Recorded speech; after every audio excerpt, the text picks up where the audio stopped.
there's general agreement that most of it will probably have to come from public funds. We're talking about the public good, a public good here, so national, state, and in this part of the world to some degree, EU funds will need to flow. But how will the money come together to make this happen? Are we talking public-private partnerships? Is it going to, we don't know who's going to coordinate it, but we do know that money has to be spent, and we need to talk about where exactly that's going to come from. We need to talk about how the money will be allocated, the decision-making structures, the governance of it, if you will. What sort of governance structures will allow the money to flow? There have been some proposals in this direction. The Baltic Sea Parliamentary Conference has some ideas. Their report, which was just released this year, is very much worth looking into. Fortunately, we have some excellent people to help us talk about it from the perspective both of government and from the perspective of civil society and from the perspective also of the private sector, bringing together important stakeholders involved in this exercise. So I'd first like to introduce Gesine Meißner. She is joining us via Zoom, and I presume she's going to appear here any moment. There she is. Wonderful to see you here in Kiel. She's chair of the National Committee for the UN Decade Ocean Science for Sustainable Development. Gesine Meißner spent 10 years as a member of the European Parliament. She founded the European Parliament intergroup called Seas, Rivers, Islands, and Coastal Areas, and she has served as a special envoy of the President of the European Parliament on maritime policy. So she's got a very broad perspective on this. Sebastian Blumenthal, if I could invite you up here, is CEO of Ocean Metrics. Ocean Metrics focuses on underwater special measurement technology and digitization in maritime economy. He's worked for many years as an IT consultant, and he served as a member of the German Parliament, the Bundestag, for a term as well. Good to have you with us. And finally, we have Jens Sternheim. Many of you in this room will know Jens Sternheim, senior advisor on the German program on underwater munitions. He served as head of Schleswig-Holstein's Office for Disaster Response for many years, and in that capacity, he supervised the state's EOD service. He initiated the German program on underwater munitions in 2009 and served as co-chair of HELCOM Submerged until 2019. So, 3 panelists, one joining us via Zoom, 2 here with us on stage. The order of the presentations will be exactly the way I have introduced our guests, and so without further ado, I hope we've got our audio communications up and running to Gesine Meißner, but we'll find out in just a moment. Ladies and gentlemen, Gesine Meißner. Yes, I hope everybody can hear me. Is it possible? Yes, we hear you. Yeah, thank you.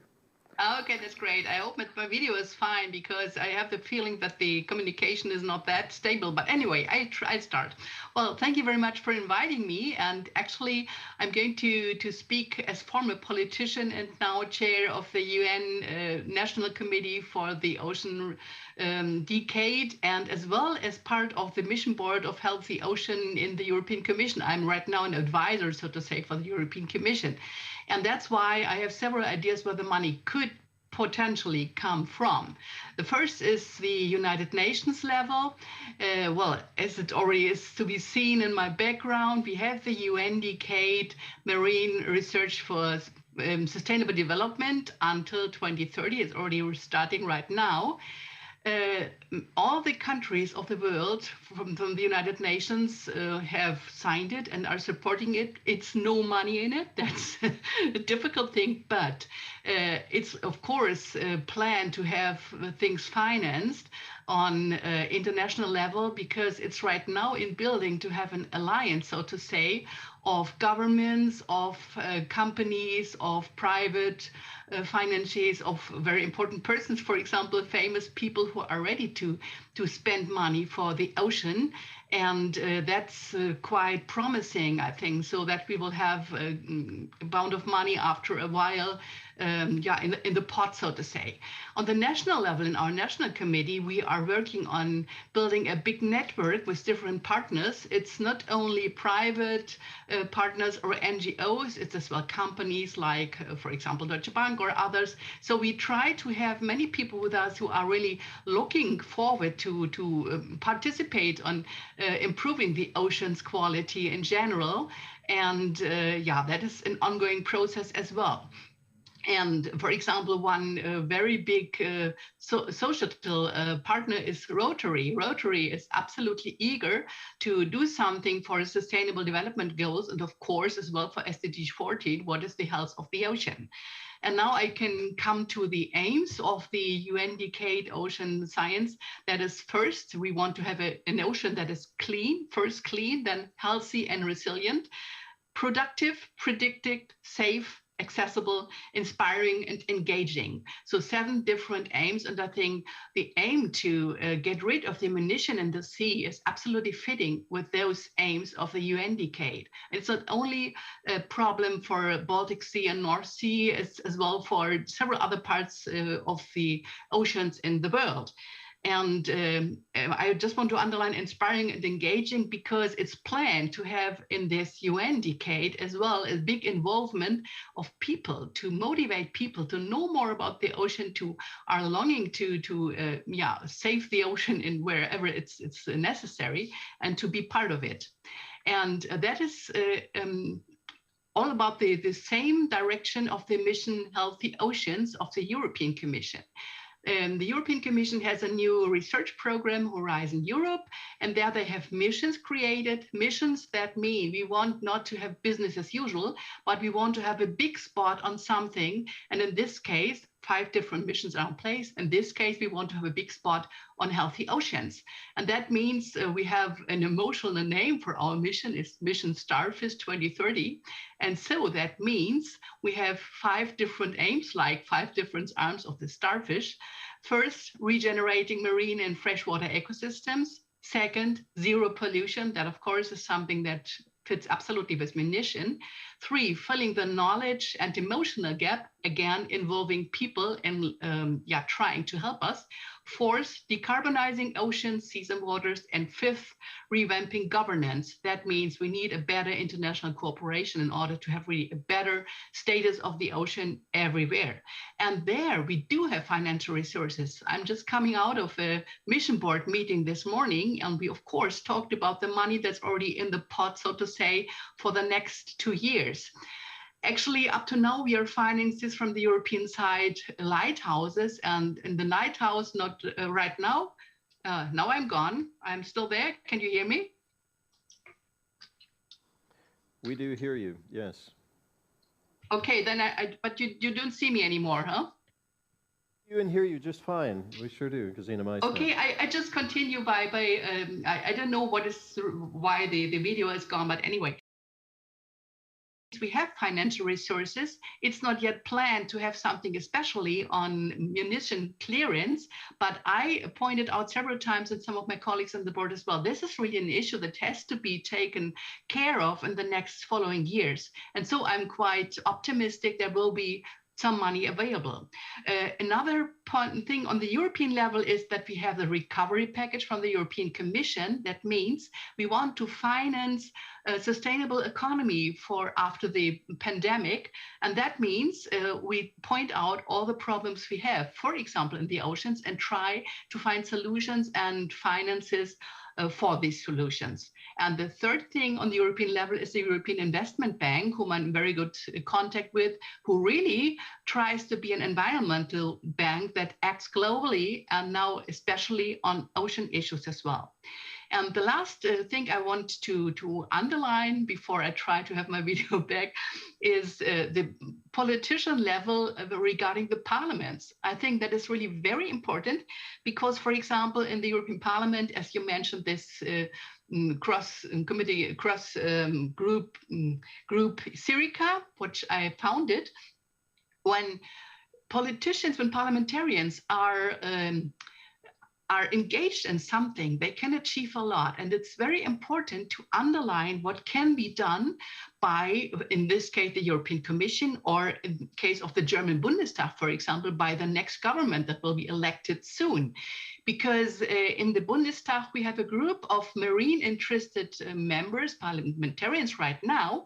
We made webinars with them on the Antarctic and on the needs of the ocean, on the health of the ocean. And they promised after election to be ready to push forward that the government will take care of that. And there was, for example, a resolution in the German Bundestag to solve this munition problem in the Baltic and in the North Sea. And it had been a written question lately, and the answer showed that the government which is in place right now, and for sure the next government as well, will take care of that. And last but not least, I am quite confident that when Germany has the G7 presidency next year, it could be that ocean things will be very much in the middle, in the focus as well, because UK is with the presidency for the G7 mentioned that ocean is absolutely important to be looked at if you try to be a player for global solutions. And so all in all, I think there are different angles internationally and nationally and regarding politics and parliamentarians. I'll stop here because it's really a little bit irritating that my video is gone. I'll start to replace that, and I'm going to listen to the other speakers. I'm looking forward to the discussion afterwards. Thank you for now.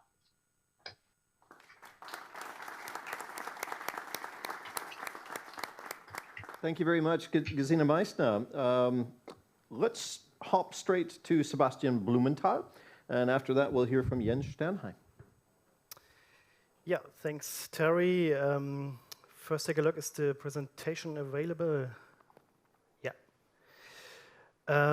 I would like bring up here a view from economic side, from industrial player, and we had a lot of mentions and comments in the morning and the other sessions from government side, from scientific. I would like put on here some things about the view from economic player side. In the first slide, you can see a systematic overview about the potential cash flow channels. Of course, public money is here number one. We have the possibility of government program and budgets to finance such kind of programs, and then you could, if you think about the operational service, you could set on here, for example, a big company as a general contractor to start with the service level. Or you have the other option that public ventures could overtake this task, but I think this is only theory here.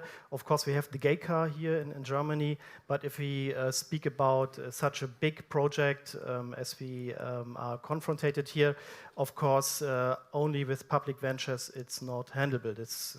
I think it's without a question. The second channel is the private money channel.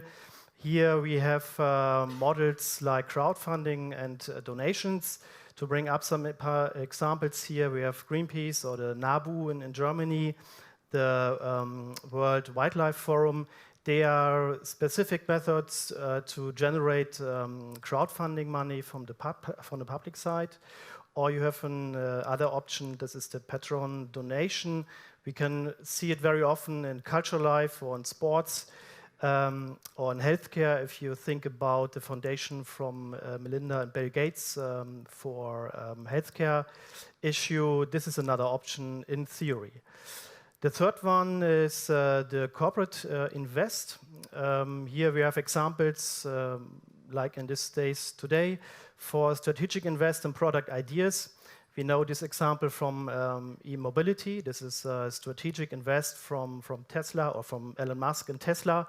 And in this case, of course, there is a possibility to generate the cash flow from the company side, a big amount from the company side, because this is a strategic topic for this company, and then the ability and the capacity is available. Comparable, you could have in strategic invest in technology. There we have the examples from Google or from Amazon. They are investing lots of money global on several regions and countries to set up their data center there because they see the market for their cloud services, and so they take the money and they invest in the regions on the global side. Third one is you can and could find financial investors. They have the possibility to invest, but I think in our special case it's more difficult. I come on later to this topic and how realistic is it. And the last one here, as you can see in the fourth stream, is the mixed model. It's a combination that you could have private partnership, PPP projects. Very often you can see it in infrastructure projects, or you have the possibility for co-invest from the side of economy and a trigger invest from the government side. Next slide, if we go through how realistic are these 4 potential channels. You can see I've figured out here 2 question marks. Let's start with private money. If you see the patron donation for sports market or crowdfunding donations, it's an option, of course, but I think for our topic here, this is not the model where we can find the essential invest. And at the moment, we speak about essential invest. We need a trigger invest to start. If you start such a crowdfunding process, it could be an additional channel. But if we speak about the initial trigger, I have doubt that this would fit. The other one is the corporate invest. We had the question why the industry is not able or not willing to do this. If you see the examples here, I'm sure if it would be a perfect product place, product location for production of the Tesla car on the seafloor in the Kieler Bay, we would have not a problem to invest this money. But at the moment, Elon Musk is busy to cutting off trees in the Brandenburg forest because it's a better location for his gigafactory. So in the meaning, this is a special environment here, and therefore I think it's not realistic to say we can spend the money here from such companies. Later on maybe, but not in the first step. So I prefer the mixed model, and I think this is obviously the best option here, that we have this the first trigger from the government side, from public money, and then I'm sure I spoke to many partners here and participants in this Congress. There is a will and the ability from companies from the economic side to co-invest here, but they need a strong signal to say we put the money in. There is a trigger is needed from the public side. We heard it before in the morning today. Under which options the industry is willing and able to co-invest? Here the subheadline is needs and expectations. So I figured out 4 fields of activity. You may put on more, but I will concentrate on this 4 here in this case. So the first one is the legal framework. The second one is the financial framework. We have to speak and to figure out the responsibilities. And for economic players, it's very important to have an outlook for the predictability. What does it mean in detail? If we take a look, a deep dive to legal framework, very sensitive topic here for the private economy is the topic liability. We had this special situation here that it's very, very difficult for smaller companies to sign off such a contract with the public government. We deliver the service, we are able to do it, and the point of liability could be a potential showstopper. And here, let's say the standard clauses in public announcement and tenders, they won't work here. I'm sure that this is a serious blocker and should be find a solution. To be honest, it was yesterday we had a session with legal experts. I heard lots of if and when. I was not sure there was a solution, but it must be solved. This is very important if we go to the step to bring out the tender process. The professional qualification must be a mandatory criterion. I have seen lots of tenders. The qualification was one item. But in the end, only the price was the predominant criteria, and it must be clear for government side, for the institution to give out a tender that the professional qualification, it must be the mandatory and the primary criteria to give the tender out for realization. The third one, aspects as compliance and social clauses. I had lots of examples in my last activities when we had such public tenders, and then we did provide IT systems. I come more from the software side in my history in business life. And when we did provide an IT system for public transport, is one of my market before, and we deliver IT system for a region. It contains a metropolitan region and a county region, and there were involved two federal counties. In Federal County A, we could pass all the formula things. In Federal County B, it was not possible because very special and strong social clauses or data protection guidelines, they were a serious showstopper. And this is not an option. If you expect from the private side they should invest, they should co-invest money, they need a guideline and they need let's say, a safe ground to walk on, that all these legal aspects, they are harmonized, and that we have no county A and B is in this case, and C and D have another inspection. It doesn't work and could be a serious showstopper. And the fourth one is no fixation on a certain technology, so please keep it technology neutral. To bring up here an example, I had tenders on the table where from the government side they describe a solution, and they said in the last chapter, it must be, for example, it must be an open source realization. What they have mean was that the system should be interoperable from the technical side, that the interchange of data, that they could connect to other systems. But here in the sensitive topic, if you think about that, lots of manufacturers, they produce for dual use. They have the military sector, they have the civil sector. Then to operate only with open source software doesn't fit. So please keep it neutral, technology neutral, so that we have no blocker which can be avoided. Financial framework. We have lots of comments to this. It's an iteration, it's a repeat iteration yet, which I bring up. I would figure out here the last point, the third one. We do need a declared political will to continue on, and we had again lots of comments that there is an intention to do it and they have an interest to do it. We heard it from Minister Buchholz, from Minister Albrecht a couple of days ago, from Prime Minister Daniel Günther. To make it short, we need a serious step and a clear decision from federal side, from national side, I mean Berlin concrete. Otherwise, I see there are serious blocker, because all these intentions, in the end, it doesn't work, because when you have the whole room is full with supporters, but nobody is on the stage and says, "This is my decision, I give it," then it won't work.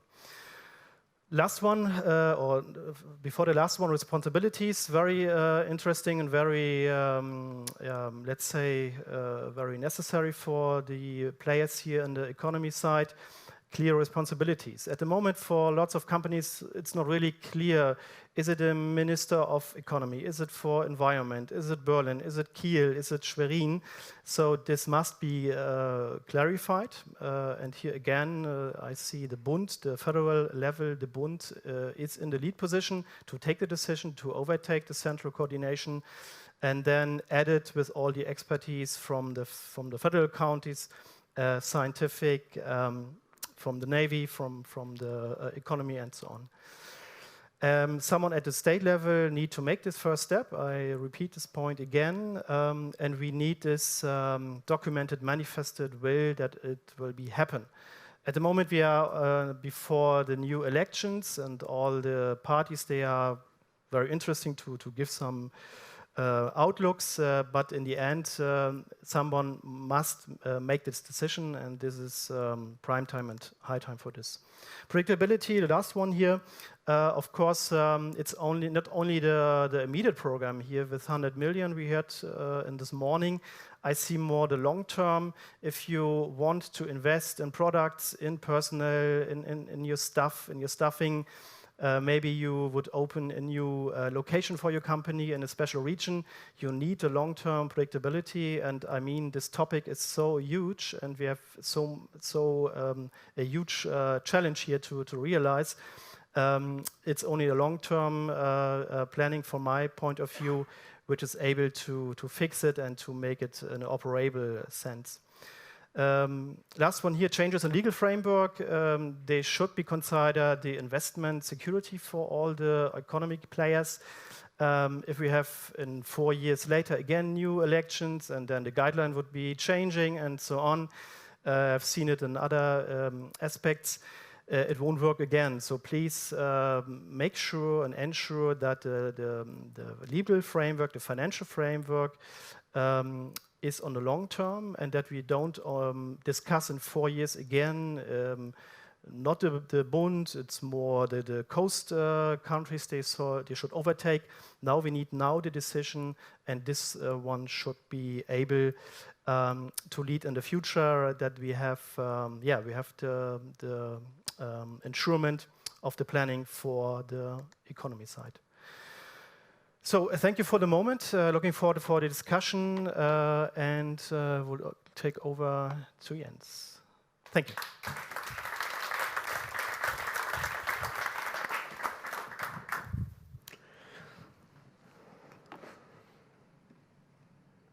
Okay. Thank you very much. Well, very interesting, both presentations that came before me. Now I have a little bit of a problem, because we always talk about money that's not existing. So we are distributing money, we are building pots for money, and but it's not there. But with all this presentation on this conference, especially from our decision makers here in our state of Schleswig-Holstein, I'm very convinced that they will do what they can to fill the pot of money, that we can find a way to get it where it's needed. Okay, so I'm still talking about public funding. I skipped this slide pretty fast, because Terry has said who I am, what I'm doing, and what I've done, and probably most of you know that. Okay, we are facing the problem with dumped munition, but who should be held responsible for that? This is always a question that comes up when you talk about money. Which decisions should be taken? Should it rely on contemporary decisions? Who knows? On the current situation, it's different everywhere, different states, different countries. Or do we have the perspective of the healthy future that steers our decision or triggers our decision? Okay, I don't know. I really can't answer that. Contemporary supply or deployment, this is also an interesting thing. Where does the dumped stuff come from? And who's responsible? The country of origin, who produces that, who may be the deploying forces during the wartime operations, or the current nation, who is who's the owner of the sea bottom in this field. It's quite complicated. But I totally agree with member of the German parliament, federal parliament, Peter Stein, is also a member of the Baltic Sea Parliamentary Conference, and he said that swift environmentally friendly action must be possible. Okay, we all can agree on that, and there must therefore be an option to omit lengthy discussion. Yeah, great, we've discussed 15 years since I'm in charge with this job, and he's totally right. And we have face the other things on that too. This is one site that he wrote in this report for the parliamentary, for the Baltic Sea Parliamentary. Well, there's some missing on this slide. Okay, the states of the Baltic Sea region, they can also be responsible. What is that? Some of these states does not even exist anymore. If you look to Russia, if you look to the GDR, they're not existing anymore. So, but we have to deal with the legacy of them. Okay, and also for this, Mr. Stein produces a site-worthy speech in his Baltic Sea Parliamentary Conference. The conditions are in place for immediate action. That's what we heard. Minister Buchholz highlighted this as well, and I agree totally. We have sufficient data, we have all the methods, the risk analysis, they are here, and the decision making. So we have to put the technical solutions to work, and we just can do that under the structures of HELCOM. For example, HELCOM is mentioned many times here. HELCOM is working for more healthier Baltic Sea, and so why not? This Baltic Sea Parliamentary Conference can be kind of conference that might steer the process or support the process. But of course, we have to take the European Union with us, we have to take the UN with us, we've heard that already as well, and the NGOs, of course, and all the Baltic states. So with them, we can make a way into the future for healthier ocean. So resourcing a fund. The Baltic Sea Parliamentary Conference is essential. And from my perspective, it should be located at HELCOM. If I'm only like to remind you that I mainly talk about the Baltic Sea region, but I'm coming back a little bit later. We can stretch it over the other European states at all. If we take the European Commission into the boat and the Council of European States. So this will be the key to bring the money or the system as well to, for example, to Greece, my favorite country. So when we have the money, it's not existing, I'd like to remind you on that, but if the money is there, then we have to take care of some essentials. It's public money, and there are some rules that we have to follow, some legacy. One is transparency and accountability. So we will spend the money by the rules of the World Trading Organization. They have a Public Procurement Act. German term is Ausschreibung. Very, very, very bad word for someone who wants to do it fast, but it's essential if you want to do it in a kind of transparency way and be sure that the money will be spent in the right way. So the World Trade Organization will be the backbone, and HELCOM can be this can provide an organization or structure where we can work with. Together with JPA Ocean, the NATO, and some other supporting organization, we'll have this overarching Council of Europe that can be. Can you still hear me? Yes. Okay. That can work as an overarching body. But from my perspective, HELCOM is in the middle of this slide, and that's where it belongs. So this is a short sketch of how we can administrate this process. only 3 steps on it, and it's quite a little bit more complicated than it looks here. But from my perspective, we have to get decisions away. If the money is there, then we have to get the decision how the money was being spent away from the governments. Government is still lack of money. They might use it for something else because there's a flood here or a catastrophe there. So that might not be secure for the long-term perspective for the industry. So we have to fill this bag of money. Under my advice would be under the HELCOM structures. So if the money is there, they don't have to do the work. I mean, this is not their job. But they might create a kind of board that can be provided with submitting national applications. So they will check the data and check the provided remediation plan, and they think about the priority of this particular space where they apply for the money.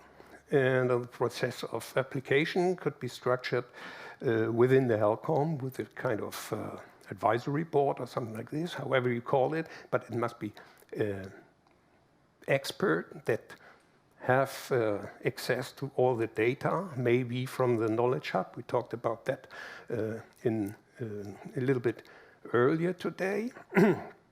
And so with taking this all these facts into account, then a funding decision can be made, and this grant would be a notice to the appliant. So, but the real work, dealing with all these regulations from the WTO, good.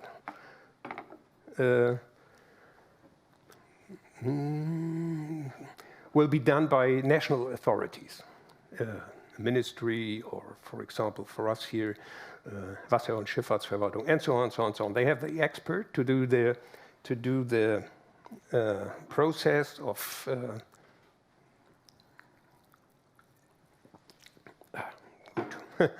the process of the finding contractor. So this is what I think. And when all the regulations are fulfilled, the job is done, the costs were reimbursed, and that's it. This is my way, my idea how it can be done. Okay. From my perspective, I will not bore you with more models.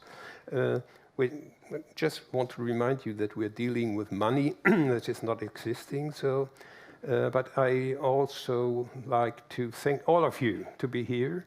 It was a long way to come here, and when I started officially with this German group in 2009, I had not expected to make it that far. I mean, we're a little bit before the end of this process, and we're all together. We have some success, and I hope you will continue with the work in that way. And I'm sure that these experts here in this room, they can solve the problem without one. The decision has to be made that the money will be provided by the governments. Okay. Thank you very much.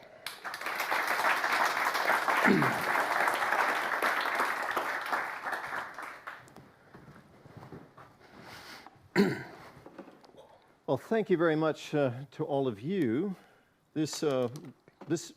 What we have assembled here in just these 3 speakers, we've had 4 speakers on most panels, but here assembled in these 3 speakers, we have experience coming from the state, the national, the EU level, and even the United Nations level. So we're getting a very good overview of the perspective. We also have the private sector represented here as well, which I think came through very nicely in Sebastian Blumenthal's presentation. You can tell you've had some experience as an IT consultant, laying out what your ideas were there. But Gesine Meißner, I'm very glad to have you still with us. So I can see you nodding there, so I presume you can you can hear me. We can all see you and hear you in this room. I'm hoping we will maybe get you back up on the larger screen when you begin to speak. There, we have you now, because I want to direct my first question to you. I have questions for all panelists, and I hope there'll be some questions coming from the room and from our online audience as well. So again, I would encourage everyone in the room to, if you have questions, begin to think about them and move towards that microphone in just a moment after I put a question to each of the panelists. Gesine Meißner, you spoke about what's happening in your work at representing the UN on issues of relevance to this. You have a good overview of what's going on there. Do you actually, you say, first of all, that the UN is wanting to motivate and inspire, but no money, specific monies have been allocated for this task, yet you tell your colleagues that that money does need to be allocated for this task you were suggesting. I'm just wondering what your colleagues, how they respond to that at UN level. Well, actually, I already underlined more or less what they respond. It's just a process that all the different national committees, like we have in Germany as well, a national committee, are right now looking for sponsors for having money from their governments and to have support from the economy in general. And that's not only that the national committees do that, but as well, the in Paris, where the center of the UN UNESCO for ocean things is there, of course, they're taking care of collecting money, so to say. And I think it's not only convincing the government that they should be on board, and it was just underlined right now, HELCOM could be somebody to organize everything, what that could count for the Baltic Sea. But of course, it's an international problem, and we have to look at it as well internationally. I know this morning it was proposed to have a pilot project in the Baltic, fantastic idea, I think, and then to transport it to other parts of the world. And coming back to another speaker in this morning, Professor Felbermeier, he said, for example, it could even be an interesting economic models for companies if it just started and is a good thing. People seem to it could be really economical benefit for new companies, maybe even for startups or for companies, sure, big companies that do exist and can earn money with that. And that is something we have to take into account as well. The cost benefit analysis is not there yet. Many things are already there that was mentioned this morning as well. So we have to really see that we have a cost benefit analysis in order to attract the interest of big companies who could be maybe the ones who take care of the problem with their own money, and of course with public money from the politics as well. And last but not least, because I will a little respond to my former speakers, my speaker colleagues, they said it must be something in the long term. Absolutely right. That's why I mentioned the UN decade that counts until 2030, and as well the mission Starfish on the European level that counts until 2030. That is a long-term thinking process, especially because everybody knows there will be elections in between, governments can change, but it should be something that we agree on all together. And that could be a solid basis even for those people who are ready to invest. It was a long answer on a short question, but I try to look from it at different angles because I always think it's necessary. And last but not least, we need a big cooperation. That's what my other speakers, my speaker colleagues said as well. We need a big cooperation between government and international level, like stakeholders from all kind, NGOs and private financiers, and maybe even prominent people who care, like actors, about the ocean. So we have to look really at it with all the creativity we can achieve. I'm sure everyone would agree with you on that point, but perhaps I'll just rephrase my question to make it a little simpler.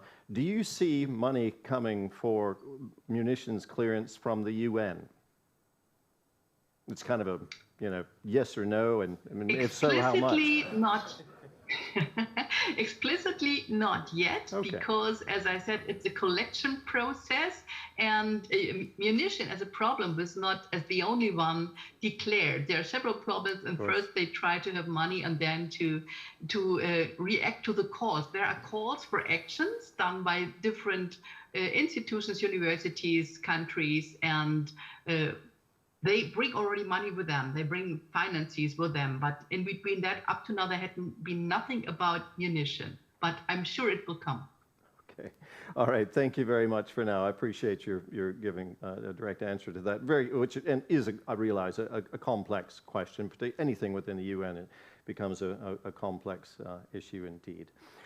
Sebastian Blumenthal, you laid out a very structured overview of what you think the drivers would be, and what sort of obstacles there might be, and what sort of triggers that need to occur in order for munitions to end up with the kind of funding that would be effective and work. You talked about the need for a roadmap from a central coordination point, and that again is what much of the discussion seems to be focusing on when it comes to money. There seems to be some reluctance, but still willingness. Political will seems to be growing, but there's still no idea how that's going to be coordinated. Do you have any ideas about where that coordination point would be coming from, or how to get there? Yes, first of all, one comment to this European and international perspective. On the long term, I really appreciate it. It's a good option, good to know, but we must be careful. As you know, I was a member of the parliament for 4 years in the German Bundestag, and it's always dangerous when you have the parliament or the executive close to the step to take a decision, and you come up with another option. Then the guys, they know, okay, we have another option, I'm not sure, should we spend now? At the moment, for me it's clear, at the moment the instant program for the pilot project must be established from the national state here in Berlin. That's without a question mark. Later on, European constitution institutions were highly welcome, but let's be careful. The signal from this Congress here today and the whole week should be we have a common sense, a common view, and Berlin is calling. That's my short form for this topic. How should it be coordinated? Yeah, we have established from the government side, especially Schleswig-Holstein, experts in the government administration. This is a big advantage. I had handled with other, let's say, administration officers in projects, and they had been pushed in a situation, you are a member of Department 4 and this one is responsible, you are the project lead. And this poor guy had no idea about IT and the business side and so on. And here we have the big advantage. We already have the experts on the administration side, and we have established a task force for coordination, and in cooperation with all the expertise from scientific, from NGOs, they should set up the roadmap, because if we start the pilot project, it takes around about 3 years, as I hear TKMS. These 3 years, if they are over and we start, we should have an idea what comes next, if the pilot is running, to scale up, to set up further solutions. Otherwise, the economy say, okay, for 3 years, there's a perspective, nobody knows what comes later, I invest in another market, or I don't hire more personal staff. So this is the big context behind my point of view. Thank you very much. This is an international conference, international forum this week of focusing on munitions clearance. But let's be honest, we're focusing mainly on what's happening in the Baltic and the North Sea. We're very fortunate to have someone who has a perspective from Germany, from the UN, from the EU level. But it is a global problem, but we are, of course, talking about money and money being allocated, and it sounds like it's going to happen first on a national level. It sounds like there needs to be impetus coming there. But again, we're looking for a coordinating body, because the seas, even the Baltic Sea, is shared, as is the North Sea. But many say the Baltic Sea is a great place to start. So we're looking at HELCOM, which has been floated as a possible coordinating point that we have already said, everyone seems to agree is lacking and is needed. Jens Sternheim, you were suggesting that HELCOM would be a viable candidate to serve as that central coordination point. I want to ask you, is there a willingness within HELCOM to take on this responsibility? Do you sense that through your contacts with HELCOM? And do you see an interest in or support for that within, say, the government of Schleswig-Holstein or within other government structures in Germany? Well, if there's a willingness, I don't know. But HELCOM is has contracting parties, and their task, or they are tasked to make the Baltic Sea a little bit better than it is. So if there is a task like cleaning the munition out of the Baltic Sea, then it's, I would say, it's their job to think about it. Nobody can force them, but well, I think they will do it. And it's exactly the right way. I've worked with a few HELCOM groups, HELCOM Muni groups, that dealt with chemical munition, and I was a co-chair of Submerged.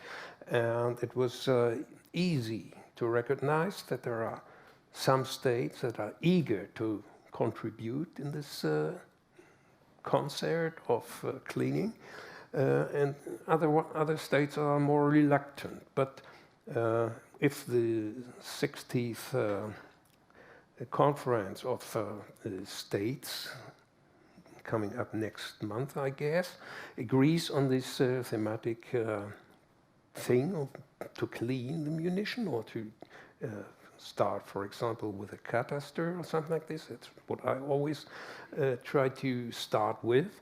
Look what's there. Then I see a very good chance that they take this task for them. Again, just a reminder, we still have more than half an hour here for questions, and I do have questions, of course, but I would welcome input from people in the room if you're have some ideas. Well, okay. Yeah, well, if you don't mind introducing yourself again. And, I thought that you would be astonished if I had no question. My name is Sven Koszynski. I'm a marine consultant. And yeah, maybe a comment to Jens. With respect to HELCOM, I'm also a member in a few of the HELCOM groups, and my experience is that the principle of reaching consensus at HELCOM can rather be difficult and lengthy. So I'm not quite sure whether HELCOM is the right body, but that needs to be discussed, and that needs to be discussed with HELCOM and with the contracting parties for sure. I think it's an interesting idea, at least, and you should follow up on that. And since I'm a biologist and I'm not an expert on funding, but I also have some ideas. I would like to ask the three panelists what you think of my idea. There's currently I have to look it up. What's the English term for that? There's currently, or there are examples of take-back responsibilities, like at battery manufacturers or for light bulbs. And also in Germany, we have something which is called the Dual System Germany. That's from the package industry. They pay a fee on each package, which is being sold in supermarkets, and the consumer pays actually the fee. And then there's a system responsible for recycling. And I wonder if we can hold manufacturers of arms and weapons responsible for their products, because what they produce today are the remnants of tomorrow. And that doesn't mean that they have to take back a mine in that state that you take it out of the water and you bring it there and dump it in front of their office. But you could hold them responsible by making them pay for it. Okay, so this is more of an idea like moving forward then, not for things that were produced 70 years ago or something, but rather in the future. Yes, okay? and that's a little beyond the scope of of getting the munitions out of the seas that right now, but it's an interesting idea, and perhaps I don't know if someone on the panel cares to comment. I don't mean that the old munition is not the issue for them. I think they could pay into a fund, and that relates to what Gesine suggested. Ask companies like Deutsche Bank or the Rotary Club or whatever for funds, but that's a friendly asking them, would you be willing to pay for the ocean? Yeah. And what is the reason why these companies should? It's mostly because they want to get a greener image. Getting arms manufacturers on board is a source of funding. I mean, Fair enough. I'm not asking for a kill greener initiative, but something in that direction. Okay, well, let's get some responses here. See if we have any responses. I see Gesine Meißner is already raising her hand. Go ahead. Oh, sorry, we're just getting your audio. Can't hear you. Is extended.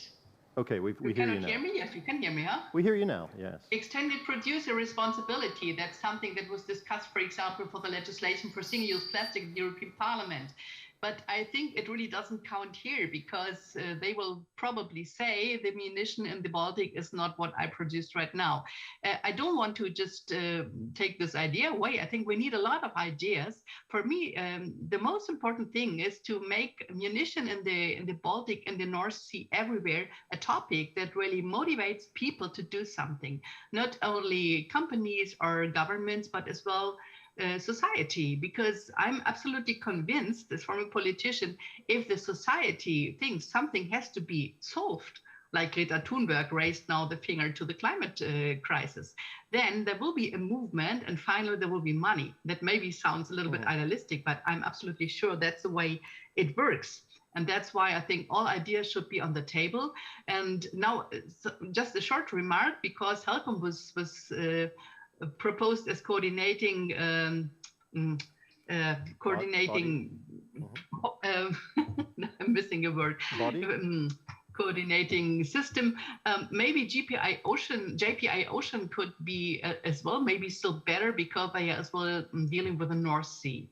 Well, it's a discussion with several proposals, and I just wanted to mention that, because we have to look for somebody who is really able to be responsible and structuring a big movement. Mm-hmm. Thank you. Any other comments on the extended liability funding notion? I like the idea from Sven Kuczynski. I like that, but I like it's a little bit of dreaming, I would say. Okay, just for our online community, or those in the back of the room may not have heard that, what he first said was, I like it. Yeah, I like the idea. Not so sure about the other part. Anyway, he was saying. Good, okay. Right, well, the question, one of the questions that was raised, I will, Jacek, we will bring you in just a moment, but just no, please don't go away. I'm grateful for any questions. But one of the things that was raised was the question, the difficulty of, that you mentioned, was the difficulty of achieving consensus within Helcom. That's not just a problem for Helcom, I think. That's a problem for even within Germany, within the Bundestag, or in a coalition government at state level. So the consensus question in agreeing on how to approach this, and how to allocate funds, how to raise funds, how to allocate funds, that it would seem to be an issue that's going to be that has to be addressed. Whoever that central coordinating point ends up being. What do you panelists see as the common, the strongest incentive, the strongest driver, if you will, that would forge consensus among the different stakeholders in getting the money together to achieve this? What's the motivation? We've heard one suggestion already from Gesine saying that the pressure from public pressure makes things happen. Sorry, go ahead. Yeah, that's what I would say. The same. I mean, public awareness and, for example, magazines, newspapers, TV, when they raise this dump munition to the surface and broadcast the problem, that will convince politicians to move and to act. I mean, what they hate is bad press. So. And if the press says that they have to do something and they don't, they will not, they have to fear the next election. So that's the way forward. It was the way forward the last 15 years and it's still the same. So growing public awareness, important. Gesine Meißner, did I see you raising your hand? Go ahead. Yes, actually, well, of course, pressure is always something that could work, but I always like, because I'm an optimistic person, to work more with conviction and with positive thinkings. And that's exactly what moves us, what drives us in the UN decade, as well as in the mission starters from the European level. We now have until 2030 time to tell all the people we live on a blue planet, and the blue planet contains mainly of water, and the water is absolutely important for our life, and especially for the future by a growing population, not only for the water as itself, it could be for blue energy, it could be for feeding the world, for transporting trades and goods, and it's besides a beautiful place to be with a lot of biodiversity and where you like to make your vacation. And this is a positive picture. And if we say this positive picture, what we will need in future still more with growing population, it could be destroyed because there are problems, there are challenges. And one is plastic. Everybody knows that plastic pollution is a problem in the oceans. But if they are aware in a bigger extent that munition is something as well that could maybe destroy the biodiversity or maybe explode and endanger passengers on a ship or whatever.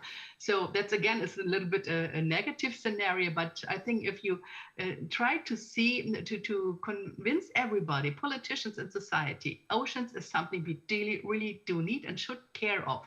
And then we find solutions, what we can do in order to face the challenges, and then we'll find money as well. Again, I know people tell me quite often I sound very idealistic, but I know from my time in the European Parliament it is possible to go in this direction, even with different political groups, and have a joint way forward. I think the consensus question is, how to forge consensus is really a relevant one to maybe spend just a tiny bit more time on, because we are at the end of this conference. We've looked at it from so many different angles. We've looked at it from the scientific side. There's a lot of science still being done, still needs to be done. Research needs to be done to assess what's there, what danger it poses and will pose moving forward.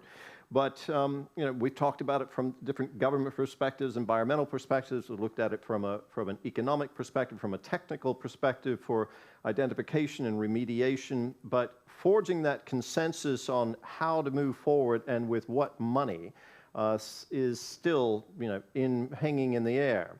And we're looking for what you described, Sebastian, as the need for a declaration of political will. And to get to that point, we need to forge that consensus. So I'd just like to get your thoughts, because you also come from the private sector. You've have had a foot in both worlds, as it were, and also have operated as a consultant, understanding the pressures that be. What's your notion on forging consensus to get that political will there to get the ball rolling? We have one big plus point here in this debate, because at the moment all the democratic parties, they have common sense that this is an important topic. We don't have such ideological debates when we speak about, do we need only electrical cars, or should we quit off very fast from special energy sources? This is a debate and pro and cons, and here we have this consensus. So I don't see really the big question regarding the consensus, more the question who takes the decision to make it. And this one must not be convinced, because all the political parties over the complete landscape here, political landscape in Germany, they have a common sense, and the decision must be taken. I can understand that at the moment there are more defense because we have the election in a couple of weeks. But I know that last week there was an online discussion from the NABU, and every person said in a public webcast, it's in a program, we want to take it in the coalition contract if we have the chance to build a new execution here in Berlin, in the federal state, then we will do it. So it's only a question to do it. I don't see the challenge to convince at the moment, and this is a good information from my point of view. Interesting. Okay, Jacek, let's bring you in here. Okay. So I'm Jacek Włodowski, Institute of Oceanology, Polish Academy of Science, and I've been the coordinator of Diamond and past programs, ChemC and Modum. So a bit from a science perspective, but of course the long-term goal of clearing the munitions is something which I'm working for as well. So the question is to Mrs. Meißner, is there any way to include UNEP in the process of clearing munitions? Because this is such a mysterious agency of United Nations. You do not know how to contact them, you do not know what they do, and all of a sudden, from year to year, they jump at you with the Minamata Convention, which solves the problem of the use of mercury in the industry, and that they solve the problem of pollution. So they seem to be extremely powerful and extremely mysterious. So is there a way to include them in clearing the munition? Thank you. Shall I answer directly because I was addressed? We would be grateful. Okay, well, I'm absolutely sure that UNEP can be addressed. I'm in contact with UNEP. I had been in contact with UNEP as member of the European Parliament already. And of course, I did not contact them, especially on munition lately, as now chair of the UN decade in Germany. But I will for sure, because I really think it's a question that is a question for them as well. And I'm absolutely sure that will be possibility to talk to them. I don't see a result yet, of course not, but I know that they care about several things in all different sea basins all around the world. And that is something that should be on their agenda as well, especially when we do have now the UN decade for a sustainable ocean. And that's what we have right now. It's something for the UNEP. Thank you. Sorry, there's... Okay. UNEP's role? Go ahead. Okay, thank you. I have a direct comment to the UNEP's role. Under UNEP, there's also a small whale program called ASCOBANS, and they already have munitions on their agenda from this perspective, which I also have. So maybe that's a point where you can start convincing the rest of UNEP. Thanks. Thanks for that. Okay, good idea. Okay, we have another question. Yes, hello, Dieter Guldin from Citerra. I just have a remark. I mean, once we're going to clear UXO on land, there's a kind of thing in place which is called Verursacherprinzip. And this is quite an interesting thing. I mean, if you grant the areas where we have dumping areas at the moment on sea to companies, let's say for 50 years, you say, okay, let's go for the Verursacherprinzip. Just pay the costs for the clearance. We grant you the area for the usage of a sustainable idea for the next 50 years. Probably it's approach, because times are changing and the areas, just if you look at the Kohlberger Heide, might be interesting. It's just a remark, just an idea. It's very interesting. I have not considered that. I haven't heard that either. I'm afraid that even though I'm fairly good at translating the specific meaning of Verursacherprinzip here, I don't know what the translation for that would be. Does anyone have any suggestions? Because it seems to have a very... producer responsibility. Well, That's what I mentioned. If I understood what Dieter was just saying, that's the idea that if you come in and clear it and you make it usable, that you can then you will be granted rights or privileges to use that land for 50 years or something. Do I understand that correctly? Yeah, it's completely correct. I mean, if you look at the areas, I mean, food supply, yeah, I mean, fish farms, whatever, yeah, whatever is a good sustainable idea could be a project, yeah, and as soon there is a project and you've got the safety of 50 years to plan, yeah, there might be the will to take over some costs. I mean, this is actually how it works on land, yeah. If you buy an area where you find UXO, you have a plan, you have an investment in place. Yeah? So you go there and you're willing to pay, you're willing to take over the risk because you've got a perspective. Yeah? If you've got a perspective of time in a certain area, it might be attractive. Very interesting. Anyone care to comment on that? The viability of that in our panel?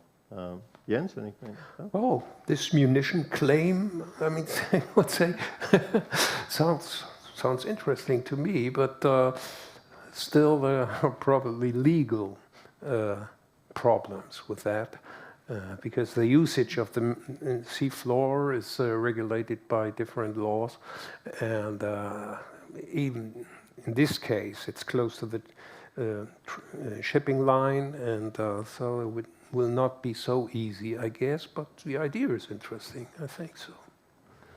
If you look in other areas of the seafloor, for example, North Sea, and you develop a wind farm, why not? I mean, okay. If I may? Yeah, sure, please go ahead. Of course, it's always interesting, as I said already before, to see who is responsible for a certain damage or so. But it was mentioned right now by Jens, that is another issue. If you would try to go this way for extended producer responsibility, you would need a legislation, and that would be a long process. I don't mean that really this is the way out of it, but it's important right now to think of a mixture of possibilities, how to really have a fund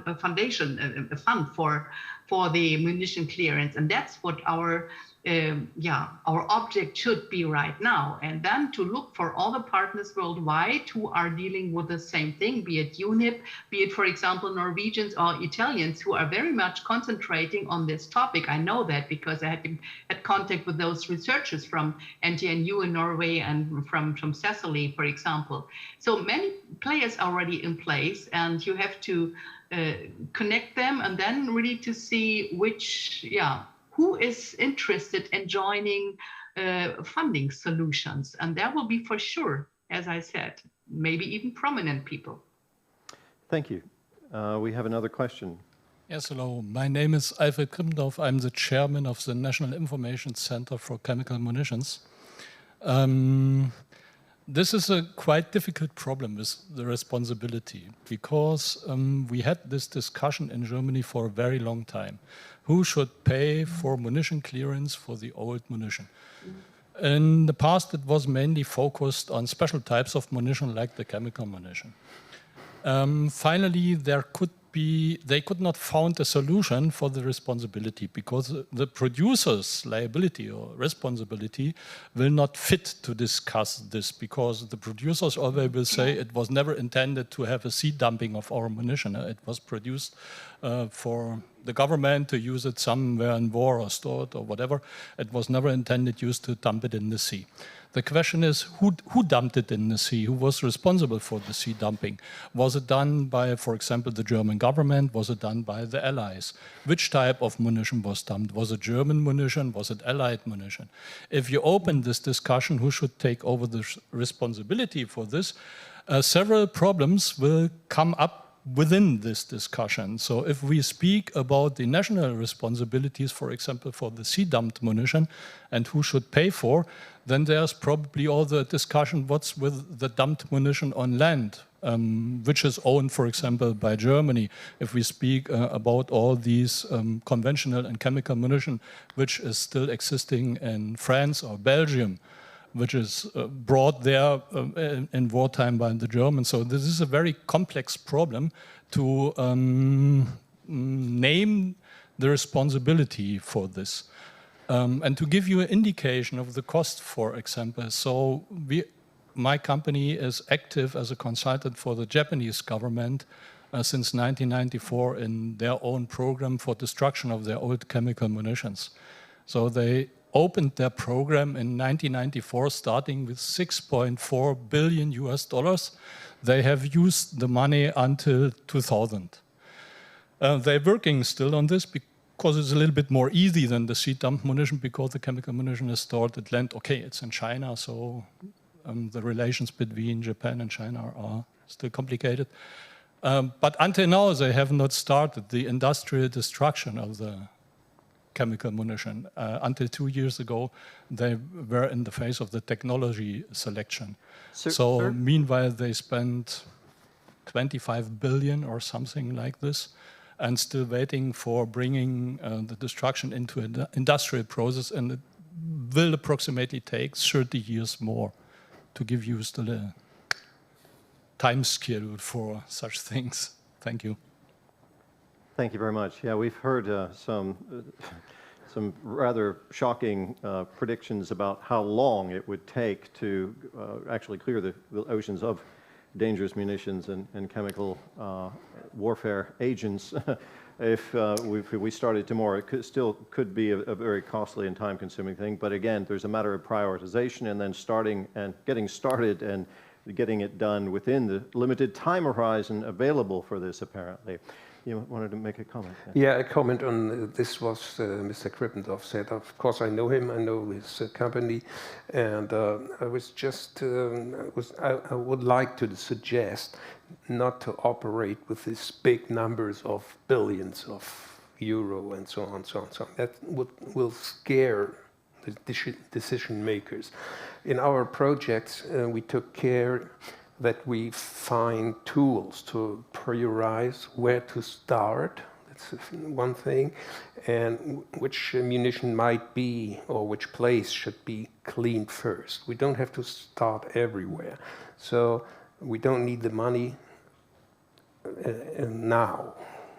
We're talking about two different things. We need this maybe 100 million to create this platform to build a recovery station on sea. This is one thing. That's what we need within the next 100 million for 3 or 4 years, for example.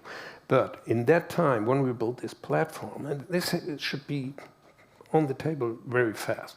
During that time, when we build the platform, then we can do all these discussions and money-raising activities Gesine Meißner mentioned, for example. So 5 years time for that. And the solution will also the discussion with HELCOM. It would not be easy, and it's the consensus principle, but I have never said it's easy. If it's easy, everybody can do it. But so that's right. If it were easy, we would already have done it. One of the questions that keeps popping up in my mind over the course of the past 3 days is just, okay, this idea of 100 million and the platform from ThyssenKrupp Marine, this being something that is in the air. I'm aware that ThyssenKrupp Marine is also a sponsor of this event, and that this is happening in Schleswig-Holstein, and there's a context here.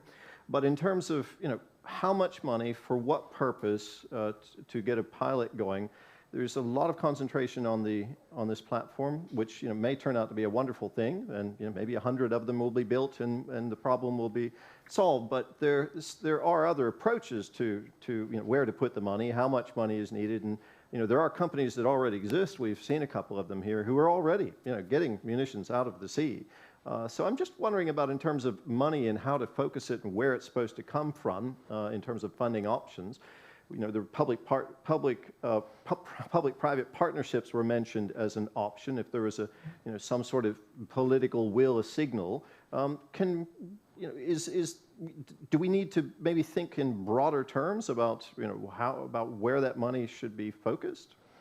So the systematic of this 100 million euro project for an instant program with a platform approach is, I think it's valid, because TKMS itself, they described it that they have the role as an integrator, And in a formula aspect, you would say this could be the designated general contractor. And in a technical perspective, they are the integrator. And the integrator would add smaller companies, so it works in reality, would collect and attach smaller companies with special abilities, capacities, and knowledge to bring them together, to bring the technical stuff to the platform, to the ROVs, and so on. So, I mean, this is not, it's not a misunderstanding. This instant program can cover the first step, and my intention is, I totally agree to Jens. If we go back to home place, only one amount should count: 100 million euros. You could make a subtitle here to this conference: 100 million Kiel Week. Then everybody knows the message here, and don't bring up more bigger amounts and more options. We will take time to make this, but we need to start, and we need to start now. This is the core message. Okay, any comments on that? Because the important for getting other companies involved in this and making it happen. I suppose that ThyssenKrupp Marine can do a lot, and if it acts as a coordinating force, that's wonderful. I'm just wondering about the public-private partnerships being in a more broader sense that would not just be focusing on one solution. Yes, sir. Yes, hello. Again, Thorsten Frey from Geomar. Coming back to the,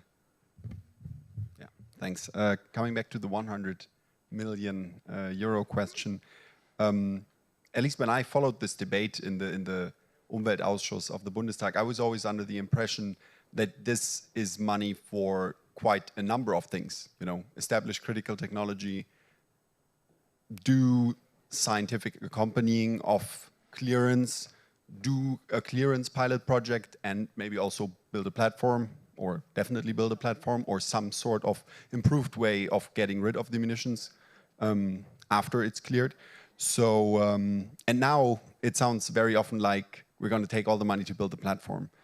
So the two gentlemen on the stage, how do you feel about this? So of these 100 million, without getting down to the single euro, how would you distribute it amongst the different tasks that lie ahead? Because we've heard over the past 3 days so many things where money needs to be spent.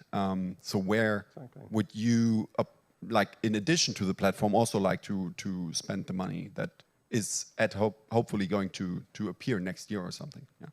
Thank you.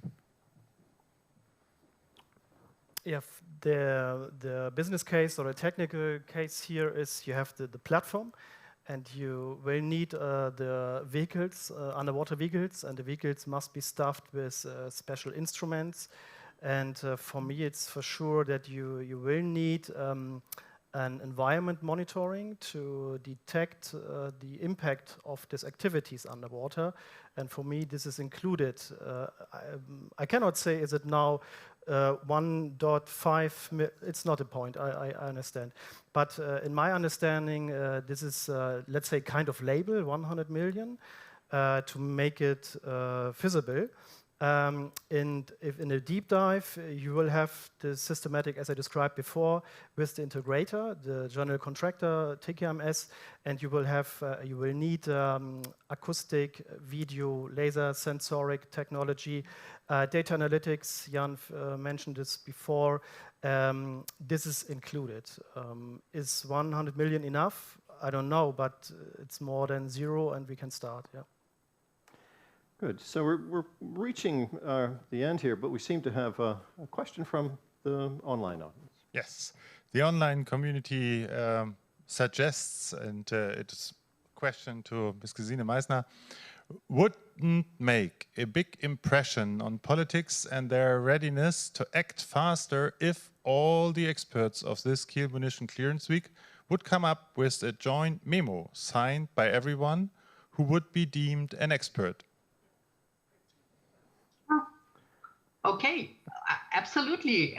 Really, it would for sure make an impression, and that's again why I created, for example, this group in the European Parliament, because then we had experts who told us what from different angles seen, their solutions, their proposals are.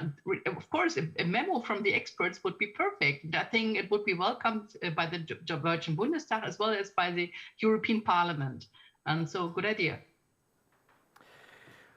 I have a question. I'm sorry. I'm going to take advantage of this moment.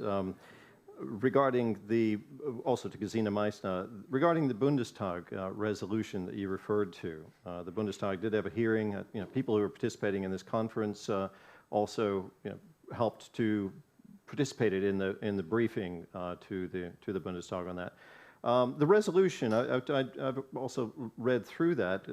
Your response to it was to say that the government will indeed take care of it. I'm just wondering what you mean by that. By the government will take care of it. Could you comment on that, on your impression of the resolution of what this will actually lead to? Did you address me now? Yes. Mm-hmm. Yeah, I'm sorry. If you didn't hear me, I can repeat the question. Well, of course, that's why I underlined the government said, yeah, I will take care of it, but that was not... that's understandable. The government is right now in place, and there will be another government after the election. That's why I, knowing the political process, I think it's so important that there was a written question, in this case by the Liberal group afterwards, and there was the answer, again, we will take care of that. And if you have a written question, you can come back on that with a new parliament. And so for sure, I know several members of German Bundestag who will come back to this question and this point in the next parliament and in the next legislative period. And that's why I'm convinced it will be a process that goes on. And last but not least, one question, because it was said it's not easy. You know what Kennedy said when he talked about the moonshot? He said, we don't do it because it's easy, but because we want it. And so we have to find enough people who want to have a solution for munition clearance. That sounds very encouraging. Thank you. So we do have, we have time for one more question. Sure. Thank you very much. Does it work? Yeah. Yeah. Okay, thanks. Thank you very much. I tried to formulate it as a question. It's more kind of a statement, but yes, we should go for the 100 millions for a platform which is needed for items which are difficult to handle. But we also have a lot of items in the water which we can already handle. But the bottleneck is incineration, because we only have this one facility and it's booked out for the next decades. Wouldn't it be also required in parallel to get money for the smaller projects in order to be able to start with these munitions, which we already have the technological capability to take them out and burn them on land? Maybe not in Munster, maybe place the incinerator on the Navy depot where we had the beer last night, or wherever. And start with this. This would be a very strong signal to industry. Yes, we really want this. We don't only want a fancy project which is good for showing to the public that politicians do good things, but we take responsibility for the problem and start now, and we put like 10 millions on the table and make a tender. Which of the companies here in this room or elsewhere can do the most with their money? Okay, good. I think good point, if I may say so.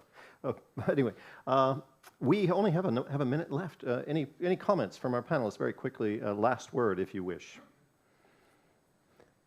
Yeah, I'd like to comment on that, what Sven said.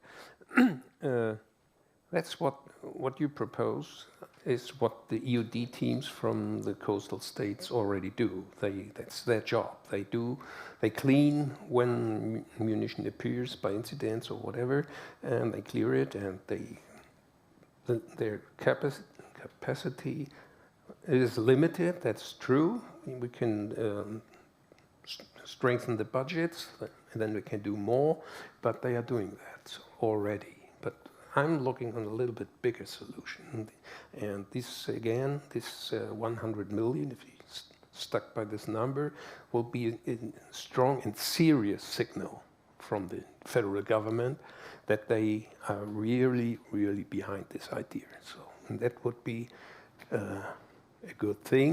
And if a resolution from this conference helps, for my person, will be glad to sign it. Thank you very much. Look, we've got a lot of hands in response to who else would sign it.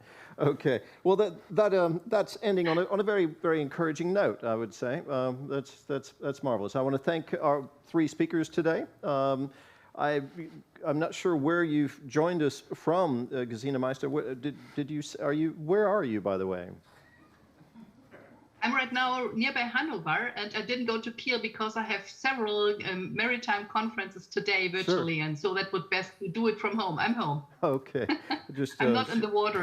Exactly, because it's kind of hard to see in these virtual environments. Anyway, I want a warm round of applause for our three speakers here today. Thank you very much.